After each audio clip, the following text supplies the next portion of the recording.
বাংলাদেশ নিয়ে বিভ্রান্তকর তথ্য ও গুজব ছড়ানো ময়ূক রঞ্জনকে গাধা বললেন অভিনেতা ঋত্বিক।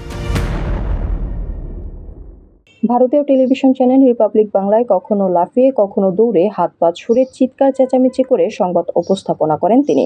বাংলাদেশকে নিয়ে যত ধরনের উদ্ভট বানোয়াট কথার মাধ্যমে বিভ্রান্তকর তথ্য ও গুজব ছড়িয়ে হয়েছেন সমালোচনার পাত্র।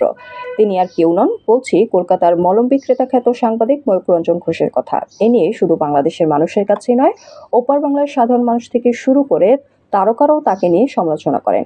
এবার পরোক্ষভাবে ময়ূক রঞ্জন ঘোষকে ইঙ্গিত করে একটি পোস্ট দিয়েছেন ওপার বাংলার জনপ্রিয় অভিনেতা ঋত্বিক চক্রবর্তী।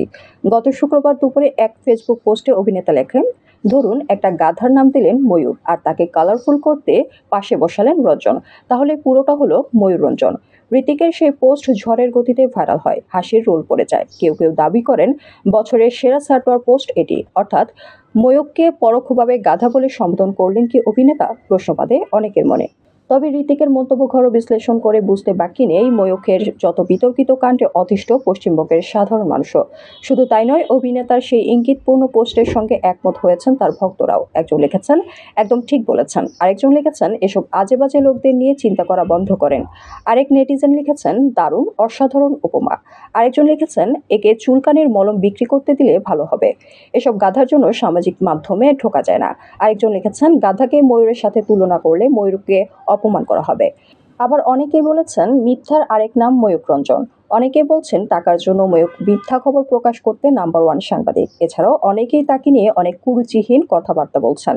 ভারতীয় টেলিভিশন চ্যানেল রিপাবলিক বাংলার সিনিয়র এডিটর ও হেড অফ ইনপুট হিসেবে কর্মরত ময়ূক রঞ্জন ঘোষ। তার সঙ্গে টালিগঞ্জের তারকাদের রয়েছে বেশ ওঠা বসা। মাঝে মাঝেই সামাজিক যোগাযোগ মাধ্যমে টালিউড তারকাদের সঙ্গে দেখা যায় তাকে। যেমন এর আগে ময়ূকের সঙ্গে ছবি তুলে বিপাকে পড়েছিলেন ওপার বাংলার অভিনেতা দেব ও রুক্মিণী মিত্র। এক নেটিজেন কটাক্ষ করে লিখেছেন, দেব আর থাকবে না দাদা, এবার থাকবে না। রুক্মিণীর কাছে দেব থাকবে না।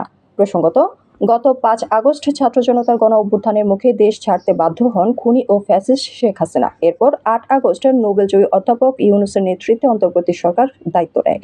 প্রধান উপদেষ্টাকে নিয়ে মন গড়া বক্তব্য দিতে দেখা গেছে ময়ূক রঞ্জনকে। তাছাড়া বাংলাদেশ নিয়ে আক্রমণাত্মক মন্তব্য করেন তিনি। এ নিয়ে বাংলাদেশের মানুষ তার ওপর বিরক্ত। এমনও শোনা যায়, আওয়ামী লীগের শীর্ষ নেতাদের কাছ থেকে লাখ লাখ টাকা নিয়ে তিনি বাংলাদেশ সম্পর্কে মিথ্যা খবর প্রকাশ করেন।